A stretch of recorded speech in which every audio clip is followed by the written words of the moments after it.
ମୁଁ ପି ସୁରେଶ ପାତ୍ର ବୈପାରିଗୁଡ଼ା। ମୁଁ କହିବାର ଉଦ୍ଦେଶ୍ୟ ହେଲା ଆମେ ବର୍ତ୍ତମାନ ଜୟପୁର ଜିଲ୍ଲା ଆମେ ବର୍ତ୍ତମାନ ଦାବି କରୁଛୁ।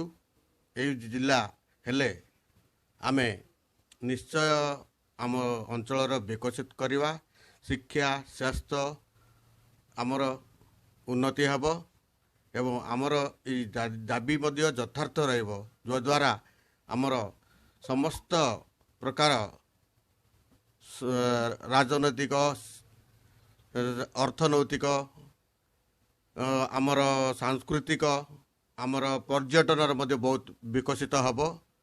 ଏହି ସ୍ୱର୍ଗତ ବିଜୁ ପଟ୍ଟନାୟକଙ୍କର ଯେଉଁ ସ୍ୱପ୍ନ ଥିଲା 13ଟାରୁ 30ଟା କଲେ, ଯଦ୍ୱାରା ଆମର ଓଡ଼ିଶା ବିକଶିତ ହେଲା।